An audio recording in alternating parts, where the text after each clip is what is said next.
Hello, patriots, praying citizens, and truth seekers. Today is Monday, President's Day, February 18th. It has been a mother load of Q drops, so I hope you'll make yourself comfortable and put your thinking caps on. There is quite a bit to go through. I want to open with the title of this video, New Q, The Kitchen is Hot.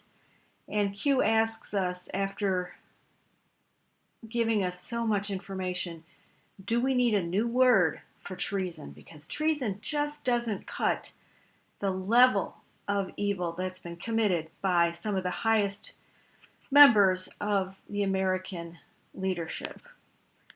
Starting with post 2770, how do you infiltrate the mainstream media? Example 1. ABC News executive producer Ian Cameron is married to Susan Rice. Remember her? She was the national security advisor for Barack Hussein Obama. She was the one who made the rounds on Sunday morning after the Benghazi attack, describing it as reaction to a video. We have CBS News and CNN. Biana Vitalievna, married to Peter R. Orszag, director of the Office of Management and Budget under, you guessed it, Barack Hussein Obama. CBS News President David Rhodes, brother of Ben Rhodes. Again, Hussein's national security advisor. And remember him, he's the one who has a master's degree in creative writing, and he was writing foreign policy. ABC News correspondent Claire Shipman, married to Jay Carney. He was the White House press secretary under Obama. Mainstream media equals an arm or an extension of the D party, question mark. Nothing to see here, Q. Then we have an Anon who posted quite a nice graphic of this cozy relationship, and it says, you had a hunch the news system was rigged and you couldn't put your finger on it, huh? This might solve the puzzle. So at the top we've got Ian Cameron, married to Susan Rice, then David and Ben Rhodes, the brothers, Claire Shipman, married to Jay Carney. And then we've got Matthew Jaffe, married to Katie Hogan. He's from ABC News and she's from the Obama press office, his deputy press secretary. Ben Sherwood of ABC is the brother of Obama special advisor Elizabeth Sherwood. CNN President Virginia Mosley is married to former Hillary Clinton deputy secretary Tom Nides. And now you know why it's no surprise that the media is in Obama's pocket. Think there might be a little bias in the news? This may also explain the cover-up of Hillary's private server and emails, Benghazi, Obamacare, soaring costs, and on and on and on. The next post gives us a link to an article that was published in June of 2018 by Time Magazine, the 25 most influential on the internet. Q says they knew the reach then, think about now. So this was a representation on the left here, this Q, and then Donald Trump was also listed, and these were the most influential, and they didn't have very nice things to say about either. Now we have post 2773. Q gives us a Donald Trump tweet. The Mueller investigation is totally conflicted, illegal, and rigged. Should never have been allowed to begin, except for the collusion and many crimes committed by the Democrats. Witch hunt. Okay, notice the time. This is 1847. And then we've got the time of, 1845 is the time that this was posted, and it matches exactly the time of Donald Trump's tweet. And underneath, new POTUS tweet, 1 minute delta. And Q says 3 today. What are the odds of that? Q. So that's from yesterday. And this is just a little notation from an Anon. This is the 17th 0 delta posted on the 17th of February in the 17th month of the Q campaign. Coincidence? And then was this late last night, graphic request, 3 Q POTUS, 0 delta, Q, and you've got all three of the tweets and matching the posts on the HN board with 0 deltas. Q says, well done, Patriot. Important to note, Q drops just prior to POTUS. Something big is coming. This is a synopsis of what could be a real and actual conversation, or it could be a, let's suppose it goes like this, a conversation between William Barr, the new Attorney General, and Robert Mueller, the special counsel. Bob, show me the evidence and reasoning for why this investigation was started and still ongoing. Mueller back to Barr. With regards to the president, we have found no links or ties to any foreign entity, etc. Then Barr asks, your mandate was clear, verify and investigate reports of possible foreign collusion between President and Russia. What justification existed to effectively launch a massive domestic and foreign surveillance campaign against the president when he was the president-elect, as well as after the election, and members of his transition and campaign team? Mueller responds, Steele dossier, along with media corroboration of those findings.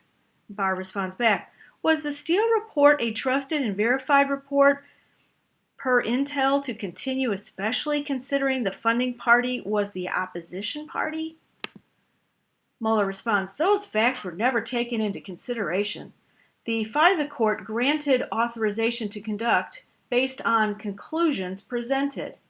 Barr asks him, was the FISA court made aware of all the details surrounding the dossier? Mueller says, no, we believe there was urgency based on the authority given the gravity and timeline of events that those involved negated to populate fully. Barr asks him, why were efforts made to continue investigating the president interrupt his official capacity in governing if the only document presented was unsubstantiated and unverified? Why were questions and threat of subpoena communicated to the president if no factual foundation existed? All charges thus far are unrelated to the original mandate. Why are you still active and pursuing a crime if no verifiable evidence or evidence through discovery exists? And then this is the exchange between Barr and Rod Rosenstein. Barr asks him, what justification did you have to effectively expand the mandate, not report that expansion to Congress in order to seek a crime outside of Russian collusion? What specific reasoning and or facts existed to justify the appointment of a special counsel to begin with, per the law? Why did you recommend to Sessions that he should recuse? Why wasn't the mandate and the budget and regular updates provided to Congress upon request? Why is everything kept confidential and under inappropriate classification? Was the purpose of investigating to find a crime versus investigate evidence of a crime? Then Q says, class 1 through 99, Q. Post 2778 links to a tweet by Donald Trump that says, William Barr is arriving at a Justice Department that desperately needs an infusion of credibility, writes Kim Strassel at the Wall Street Journal.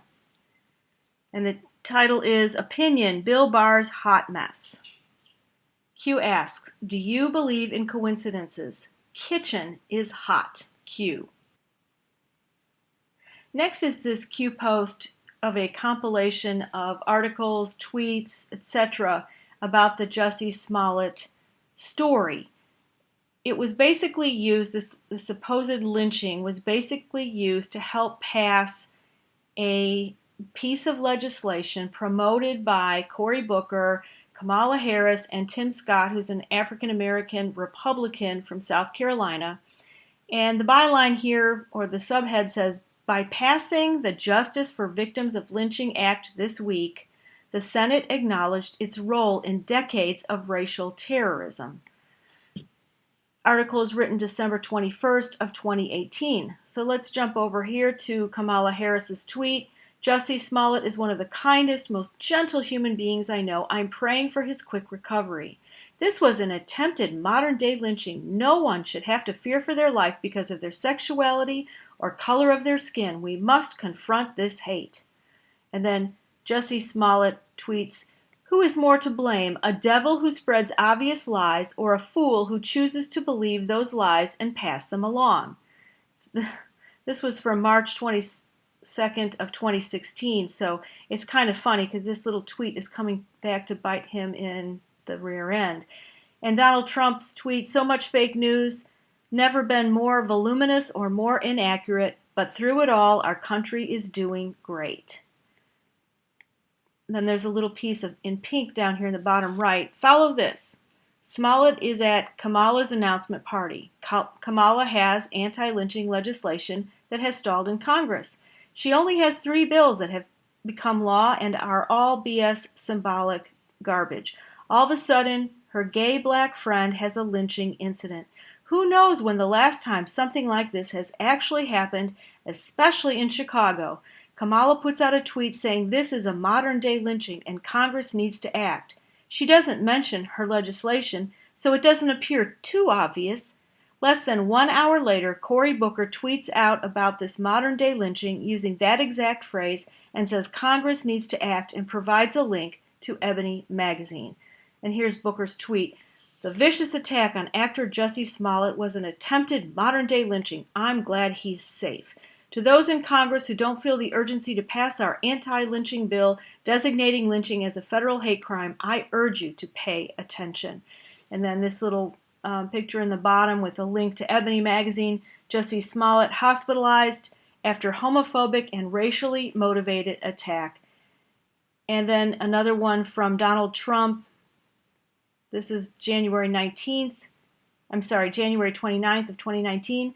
The fake news media has never been so wrong or so dirty, purposely incorrect stories and phony sources to meet their agenda of hate. Sad. And we know that the whole thing is a hoax. Next week, this week actually, he's supposed to be facing a grand jury about the whole thing. So be interesting to follow that. The next Q post is another good little meme here about the 3 Zero Delta Q and POTUS tweets or posts, and Q says, excellent graphics, seconds matter, mathematically impossible, 17th Q. 2780 is a link to this article from CNN. Former acting FBI Director Andrew McCabe says President Trump's own words were among the reasons top officials decided to open a counterintelligence probe and obstruction of justice investigation into him. All right, and then the Anon who has posted this writes underneath, classic deflection. The dog ate my homework. Evidence of crime is what you need, Mr. FBI, not dislike and bias to open an investigation. Then he quotes, former acting FBI Director Andrew McCabe says President Trump's own words were among the reasons top officials decided to open a counterintelligence probe and obstruction of justice investigation into him. Q says that this is a dead cat bounce. Nothing can stop it. So no matter what they say or how much they try to go back and remove any guilt that they have or continue to point fingers, or no matter how much Adam Schiff doubles down on the narrative and more investigations, it is not going to work. 2781. Now this is a really nice, I'll slide it over, this little meme here. So you've got the marquee outside of the movie theater, enjoy the show. You see QAnon over here in the right hand corner. And we've got 45 with Donald Trump's picture. We have Tarmac with Hillary Clinton. We've got FISA-gate with all the FBI and DOJ bad actors. Trump 2020. And sanctions are coming. Love it. Q says, impressive, most impressive. Post 2782, example, California. Cal matters. Gavin Newsom's keeping it all in the family. What family runs California? They're all connected. Wealth, power, and influence rigged, the more you know. So let's take a look at those families. You have the Browns, Pat and Jerry, both governors. You have the Pelosi's. John Pelosi is partners in Squaw Valley with this guy named William Newsom, who's the father or the grandfather of the current governor. Then you have Nancy and Paul and Ron, Pelosi. Then you've got William Newsom and his children, Barbara, Tessa, and William Jr. William Jr. is appointed judge by Governor Jerry Brown, and as judge, he helps Gordon Getty change trust law to benefit. As judge, he changes trust law to benefit Gordon. He retires and administers the Gordon Trust. Then you've got the Gettys informally adopting Gavin Newsom, whose benefactor Gordon was actually informally adopted by William Newsom. Q Post 2783 is about this lady on the right. Her name is Laura Logan. She works for CBS's 60 Minutes. She's a foreign correspondent. And she was interviewed on Friday by retired Navy SEAL Mike Ritland on something called the Mike Drop podcast. And she says the media everywhere, worldwide, is mostly liberal. She compares it to the Wailing Wall. She says it's like a tiny little corner where the women pray. That's Breitbart, Fox News, and a few others. And then the men praying represent the rest of the media outlets like CBS, ABC, NBC, Huffington Post, Politico, and etc. She says, and that's a problem for me because even if it was reversed, if it was vastly more on the right, that would also be a problem for me. Although the media has historically always been left-leaning, we've abandoned our pretense, or at least the effort to be objective today. And then she said, this interview is professional suicide for me. Q says, it takes courage to speak the truth these days. So some other parts of her article are what she said on this podcast. We don't even question if what we see on social media is real or not. We don't even question if a grassroots movement is really grassroots. You know, there's a way to start a grassroots movement. You write an algorithm and you create all this outrage and you're basically throwing out all the sparks that light the fire. So then it becomes a grassroots movement because it takes nothing to set that in motion. But did it really begin as one? And if it didn't begin that way, but was manipulated and paid for by someone and served someone's political purpose, is it really what we believe it is? And she said, responsibility for fake news begins with us, referring to journalists and reporters. Now, in case you don't know her story, it's really horrific, and so she knows something about being brave. In February of 2011, Logan was sexually assaulted and nearly murdered by numerous men in Cairo, Egypt, while reporting on the ousting of then Egyptian President Hosni Mubarak. She shared some of the details of the attack's nature. It's really, I don't even want to read this out loud, but basically, you know, they tore her clothes off, and she says they just tore my body almost to pieces and tore my insides apart. And it was many men over and over and over again. Anyway, I wish her well, and how terrible to have something like that happen to you, but how awesome that she survived it and she's still doing her job today to report the news. 2784 is a link to an article in The Guardian. It says, stop the online conspiracy theorists before they break democracy. Q responds, what does fear look like? 30 million use QAnon across censored platforms? Incorrect. Much more. The Great Awakening, where we go one, we go all. I'm going to just read you a little piece of this. Ahead of the European parliamentary elections this May, the virality of conspiracy theorists about the EU and the political establishment provides a fertile playground for populist parties. Groups such as Q Europe, Q Britannia, and Q Deutschland are already gearing up to influence voting behavior in a crucial election that will determine the future of the European project. Organized conspiracy theorist networks have launched an all-out information war across Europe. At the heart of this is the QAnon movement. It expanded from the US to Europe and the UK at a rapid speed, hijacking political debates on social media as well as mass protests in the streets in recent months.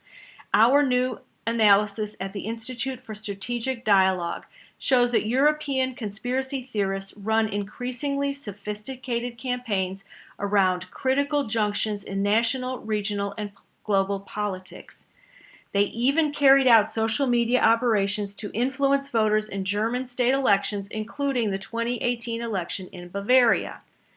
And she kind of gives a little QAnon history, talks about the Tommy Robinson protests and the Brexit campaign. And she says, in 2018, ISD identified close to 30 million uses of the word QAnon across Twitter, YouTube, and forums such as Reddit and 4chan. And Q says it's much more than that. QAnon adherents organize themselves on encrypted apps such as Discord and Telegram, linking the American-centered conspiracy theory to local contexts. Emotionally manipulative and tightly organized campaigns have allowed them to gather tens of thousands of supporters across Europe. They produce videos, disinformation databases, and run trainings on meme creation and psychological warfare. QAnon even has its own currency called Initiative Q. I haven't even seen, I don't know if she's talking about, I have not seen that. Across Europe, conspiracy theories that mix old anti-Semitic tropes with new ones that demonize migrants and Muslims have gained huge traction since the refugee crisis in 2015. She says 60% of Brits believe in at least one conspiracy theory. And then she kind of lists them all. And then down here, YouTube announced that it would change its algorithms to stop recommending so many conspiracy theory videos. Meanwhile, the NGO OpenAI decided that it would not release its deepfakes for text tool because its researchers feared misuse. And the release on Monday of the UK Parliament's DCMS Select Committee report demonstrates just how seriously the problems are being taken. So here's what she wants. She said policies should require greater algorithmic transparency and accountability from tech firms in order to protect future elections. Instead of focusing exclusively on the removal of extreme content and accounts, it will be necessary to regulate against harmful infrastructures and malicious behaviors. Okay, you know, this is what's coming, folks, is more and more censorship if Donald Trump doesn't win and the Q movement doesn't win, but I believe it will, and I want you to stay with me to the end because things are getting hot, and I believe that God has already shown us what is going to happen.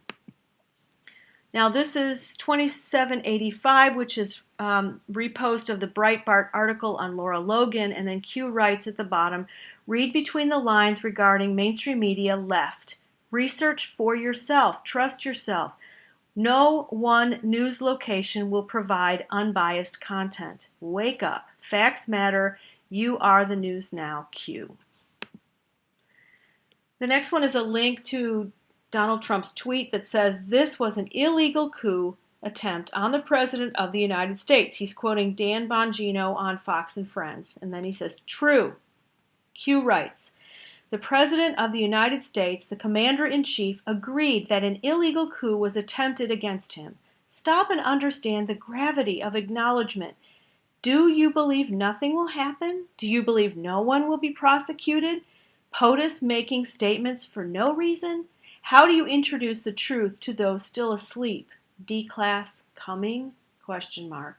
The message must be direct, bypass the non-reporting of the truth or facts by fake spin the narrative news. Q.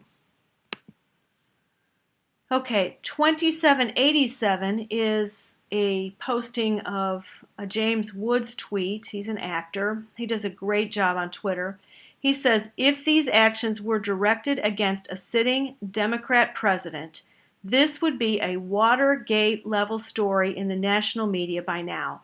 Was there an attempt by an acting Deputy Attorney General to weaponize the Department of Justice in a presidential coup d'etat? And then he posts a Fox News video, and I listened to it. It's a Catherine Herridge report. And she talks about there being inconsistencies with McCabe's interview on 60 Minutes and James Baker's testimony before Congress in October. So he was a former general counsel for the FBI and the Department of Justice. McCabe said that Rod Rosenstein was openly talking about cabinet majority to remove the president. And Baker says that Rod Rosenstein's 25th Amendment efforts went further, that he talked about people already being on board from the president's cabinet to remove him. Baker said that wearing the wire was a separate issue designed to gain the evidence of obstruction of justice for firing Comey. So there were two things going on there. There was using the 25th Amendment, that people were already on board, and they were also using that wire to record the president, because they were going to use that against him in an obstruction of justice effort. McCabe was interviewed also by the president to be the FBI director. So now they're saying, why would he be inconsistent and talk about taking out the president and then also say, but I do want to be your FBI director? And he was fired for lying to investigators, and he may also be under criminal prosecution, but we don't know that. So about all of that, Q responds, attempt to isolate at FBI and DOJ. Do you believe the FBI and DOJ acted alone? If HRC directed and financed the dossier in order to obtain the bulk so-called evidence in order to generate circular news articles, think Yahoo. So what he's talking about here was they used the dossier, they created it with false information, and then they leaked it to the news sources, and then they used the news sources as proof that the dossier was true. So it's this circular reporting. So he says if Hillary did that, and because of that, they obtained a FISA court sign-off, is it reasonable to think that members of the intel apparatus, the State Department, the White House, foreign allies, etc., were also involved? And we know that, yes, these entities were. And then he says the biggest scandal in our known history, a new word for treason will need to be invented. Why does Hussein continue to proudly state his administration was scandal-free? Define projection. Q. And we know that projection means whatever you're guilty of doing, you project it onto somebody else and pretend that you are guilt-free. 2788. How can an entity known only as Q, a faceless, nameless, fameless entity, begin to ask questions on 4chan, now 8chan, and build something of this magnitude? How can this same Q entity garner such a massive amount of worldwide mainstream media fake news attention and attacks? How is it possible this Q entity can forecast future events or know when POTUS is about to tweet? Remember, guys, 17 times. How is it possible future proves past regarding information provided? How is it possible this Q entity, an entity who began by merely asking questions on 4chan, 8chan, was able to fill in the blank? Think logically. And this is what people are craving: the truth, transparency, equal justice under the law, good, right, true freedom, safety, and security. People are craving, and then fill in the blank. Proofs negate falsehood/conspiracy attacks. Those who attack have an agenda or remain plugged into the biggest disinformation campaign to be ever witnessed. Ask yourself, why are liberals always angry? Why do they curse? Why do they slander, push fake labels, racist, sexist, etc.? Why do they create emotional outbursts when challenged? Why are they violent? Why do they form mobs or packs? Why are they incapable of listening to the other side and calling us fascists? When you don't have facts to support your arguments, present logical reasoning, you must resort to the above tactics. The narrative is designed to keep people in a constant state of fear, thereby forcing anger, rage, violence, etc. Emotionally unstable people are easier to control. They want you divided by race, class, religion, political affiliation, divided as human beings, because divided you're weak, but together you're strong. When you're strong, you think for yourself. You challenge what you're told to believe. You are awake. And when you're strong, you are no longer controlled. The next post was a recapturing of the American flag and two definitions: a patriot versus a traitor. A patriot is a person who loves, supports, and defends his or her country and its interests with devotion. A person who regards himself or herself as a defender, especially of individual rights against presumed interference by the federal government. And a traitor is a person who betrays another, a cause, or any trust. A person who commits treason by betraying his or her country. Then Q adds, fellow patriots, what you are about to learning, should not only scare you, but intensify your resolve to take back control, freedom. The information that will become public will further demonstrate the criminal and corrupt, pure evil, abuse of power that the Hussein administration undertook in joint efforts with domestic and foreign dignitaries. He links to our favorite little compilation, the Trump video. This video will get Donald Trump elected. Where we go one, we go all, Q. And then another American flag, and notice the title of this image: God bless the United States of America, _prepare. 27, these are a little bit out of order because it made more sense. 2791, and Anon posts, Dan Coates out, forced, soon, source equals Trump friend Chris Ruddy. And Q says, interesting, this leaked already. So Chris Ruddy is the founder of Newsmax, and he's a friend of President Donald Trump. He told CNN Today that based on what he's been told by the White House, he believes the Director of National Intelligence, Dan Coates, could be fired for attacking the administration's stance on North Korea. During his session in front of Congress last month, Coates said he believes it's unlikely that Trump's policies will lead to North Korea completely giving up its nuclear weapons and production capabilities. Okay, so Coates has been critical. He is I think he's the Director of National Intelligence. He's been critical of Trump before. So this is right after the Trump-Putin summit, and this was from Vanity Fair. If Dan Coates is resigning, he's going out with a bang. Trump's Director of National Intelligence is not staying silent after the disastrous Helsinki summit. And you remember that's where Trump refused to call Putin a liar. So here's what she writes.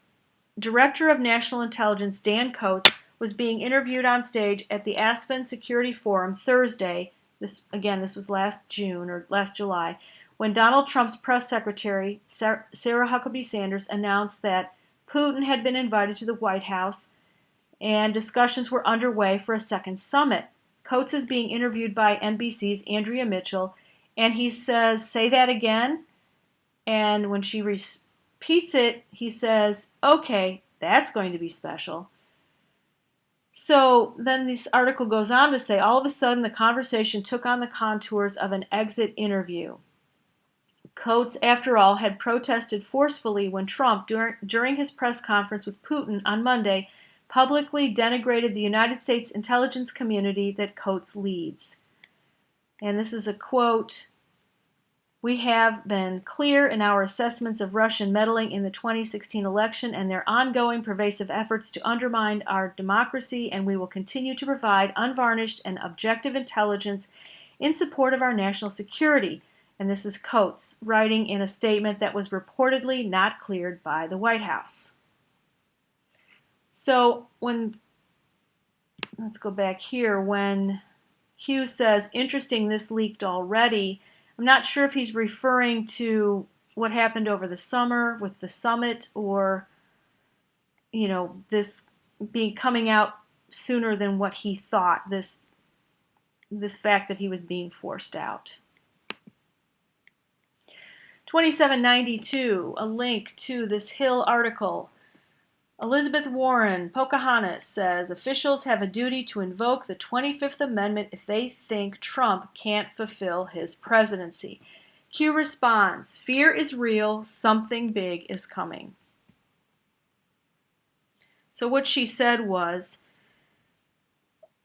Trump cabinet officials' loyalty should be to the Constitution and not to the president. My point here is that they believe that Donald Trump cannot fulfill the obligations of his office. Then they have a constitutional responsibility to invoke the 25th Amendment. Oh, it seems like these people are just, they got their 4 a.m. talking points and we're going back to the 25th Amendment stuff. 2793, chatter uptick regarding how to effectively prevent crosstalk regarding anti-narrative across all social media/online platforms. Ability to prevent crosstalk narrows comms only to fake news, which provides for more control over what is released to inform the public. A series of scenarios is currently being conducted, and he's got, in quotes, game the system, to test response, risk, and calculate results. Censorship, and then in brackets added, layers of inserted code through keyword targeting in biography, history, and comments, plus individual platform mods, has failed to curtail the problem. In other words, all the censorship tools, all the algorithms that they're trying, combining your biography, your history, your comments, the individual platforms, all these places where we are making a footprint for ourselves on social media and they're trying to censor us, it's not curtailing the problem of the Q movement spreading. And as well as their ability to prevent us cross-talking. And what they want to do is keep us only on fake news outlets. And that way they can control everything. Everything's failing. Then look at this bottom sentence. China, Russia, Iran. Now that is in quotes and it's hyphenated. China, Russia, Iran. Fake. Take down hacks of select platforms for maintenance is one scenario being game played. So I'm assuming this means that these takedowns that have happened where the whole system goes down in Russia, I saw one headline about that, or in China or Iran or whatever country they choose where they try to take down the system for selected platforms, quote unquote, for maintenance, is one of the scenarios that they're trying and that they'll try to implement here in the United States. Then he says, in brackets, 0 day, countermeasures in place, for example, think the emergency alert system, think White House controlled new RT news website. So that's talking about RT is Russia Today. It is news completely from a pro-Russia perspective, but it gives a nice counterbalance on stories about the Middle East, at least for me. I don't believe them totally, but I don't believe our media totally, and somewhere in the middle is the truth. So Q is talking about the White House having their own news website. But we know it's White House news, so we can figure that into the scenario. When we listen, we know this is what the White House is saying, which is essentially what Donald Trump puts out on his tweets. Then he says, think White House-controlled new video stream platform. Think here. So a platform, wouldn't it be great to watch the wall being built, to watch interviews with border control, real interviews with real people telling the truth, but it's coming from the White House. So of course we know they're not going to, they may not show some of the bad side, but at least we'd have some counterbalance. And then he says, think here, meaning the 8chan. That being another platform. For me, that doesn't work because there's so much vile pornographic images on there. I think I've gotten used to the F word. I hate it, but it's there, and I don't even see it anymore. But the images are too much. And so when I go on the 8chan, I just look at the notables at the top, and that way I don't have to look at all the vile pornography on the board. So that's not going to work for everybody, and I don't think Q, sorry, but I don't think 8chan, unless we restrict vile images, that should be used. But that's just my personal opinion. Then Q goes on, should this occur, immediate steps will be taken to classify each as a public utility, like an essential public service, to gain appropriate government regulation and control. Why do we make things public? Question mark, Q. Okay, this next one, 2794, is at the bottom. Q says the Corinthia Hotel, and this is this huge graphic that shows, I don't know if I can even move it around, I have to use two hands. And one, I'm going to get rid of this guy. Okay, the Epic Times, transcripts of Lisa Page's closed-door testimonies provide new revelations in Spygate scandal. All right, so we have got all these images from over the months in London. And Q circling, not Q, but Anon circling images, people in these images. And so you've got probably Lisa Page and Peter Strzok. Here you can see them. And here's some more people. I don't know who all these people are. Anyway, so this is a graphic showing that, that trip to London and what they were doing there. Now, the next series are the Corinthia Hotel, and these images are labeled CH1, 2, and 3. So here's CH1, Corinthia Hotel in London. Okay, here's the next one, CH2. I don't know why we're looking at this, but I'm sure there's one day we'll have the narrative that goes with all of these photos. Here's CH3. Okay, and then Anon says that he found the camera, taking all the pictures, and he's got this circled up here and an arrow. So here would be the corner. Let's see, you can see the bike stands. Let's see if we can see them here. Yeah, here are the bike stands. So you can see that's where that was. And then here's a map. The Corinthia Hotel, here's this red dot. And you see he writes right next to where the traffic cam pictures were taken. Okay, moving on. Now, this post, 2799, is something called Tin Eye. Tin Eye looks for matches on images. It searched 34.7 billion images and found 0 results, looking for the Corinthia Hotel images that we just looked at from London at night. And there's the image. It's the same as this one right here. 0 results. And Q says always 0 results. What does that tell you? Q. Obviously, Q took those, or they were taken and given to Q. Now, 2795. They are getting super desperate, and Anon writes, and Q responds, yes they are, and then he links to this article on NewsGuard. NewsGuard is a new app. You can use it on your computer, and they're coming up with a mobile app, and it is an extension via your browser. So their own explanation is NewsGuard uses journalism to fight false news, misinformation, and disinformation. Our trained analysts, who are experienced journalists, research online news brands to help readers and viewers know which ones are trying to do legitimate journalism and which are not. So obviously this is another way of trying to control the narrative, and they'll give us the other news. They'll just say, oh, this is bad, this is wrong, you shouldn't be reading this, and the normies will think that they should listen to NewsGuard because NewsGuard's only there for their protection. NewsGuard also provides nutrition label write-ups of the more than 2,000 news and information sites that account for 96% of online engagement in the U.S. in English. This is their own propaganda.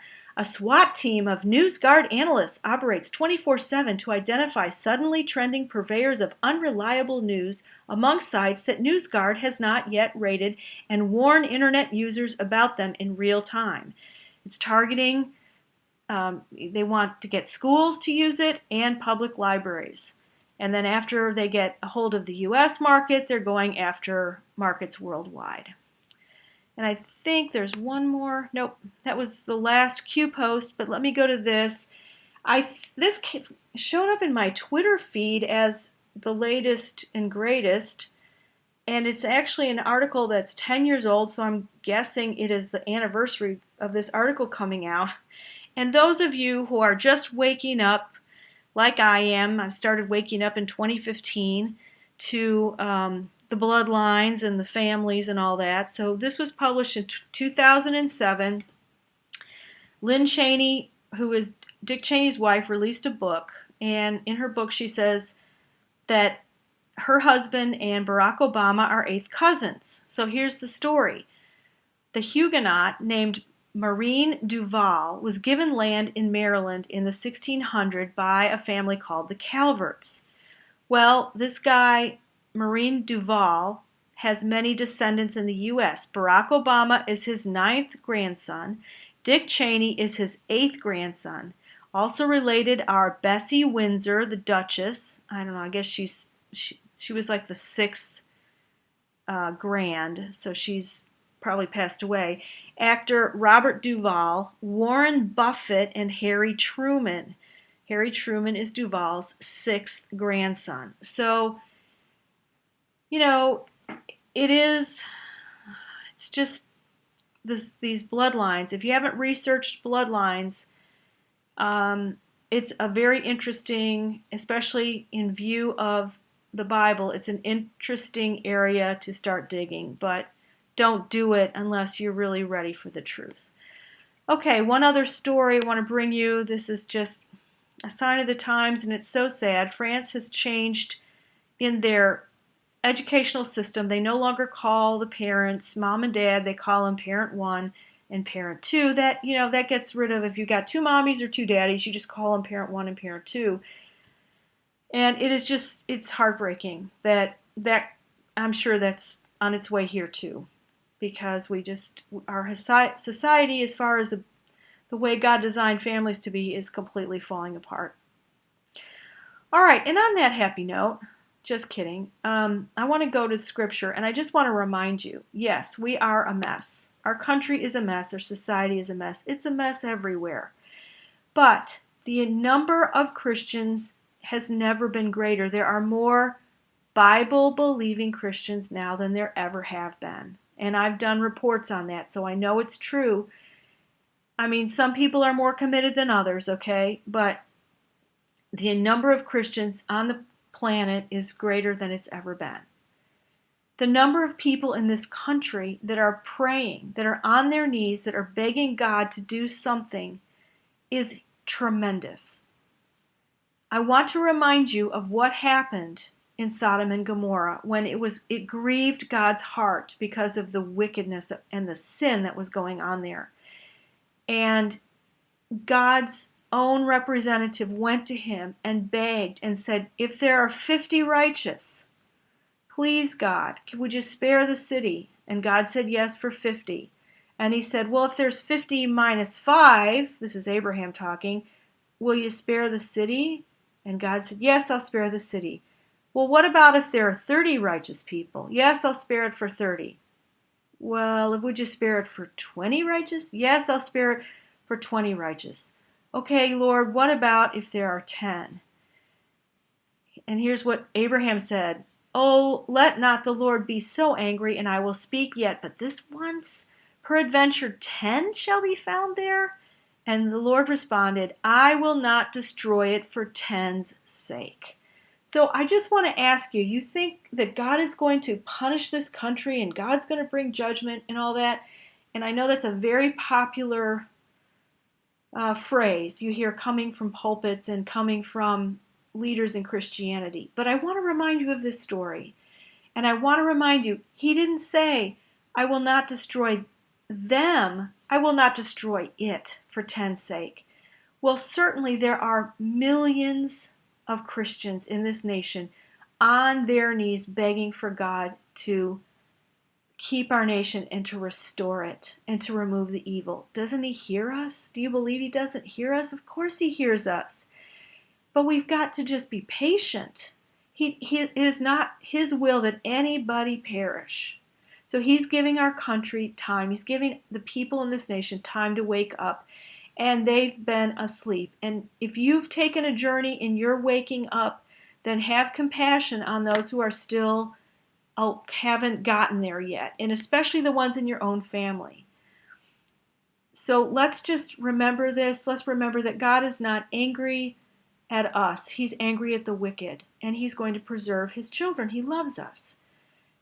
And he will not destroy this nation, but he's bringing the wicked to judgment. So let's go to him and let's be grateful that Q is listening to God and Donald Trump is listening to God, because it's obvious and things are going to happen. So, Father, we thank you that you are not a man, that you are easily swung one way and the other, and you're not easily angered, but you're slow to wrath. And you love us, and you have great mercy. And your word says that when we look at things, we should bring mercy, truth, righteousness, and peace together. And therefore, we don't lose people along the way. Especially, we don't get so frustrated that things aren't happening as quickly as we'd like. So forgive us, Father, for our impatience. Build faith, build patience, build moderation into us. Build love, Father, that we would have love for you first, for ourselves, and then turning with that love that you filled us with and being able to give it to other people.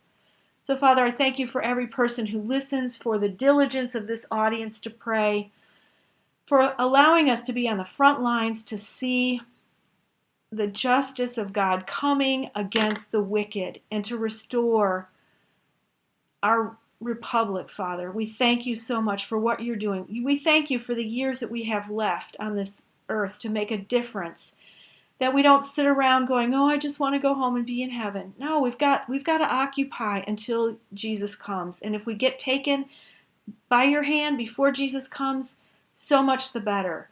But Father, help us to be active, busy, doing your work, preaching the gospel, loving other people, and working on our sanctification to your glory and our good. And we ask these things in Jesus' name. I thank you so much for each person who's here. And it's in Jesus' name we pray. Amen. All right, y'all, this was a long one. Thanks for hanging out with me, and I will see you next time.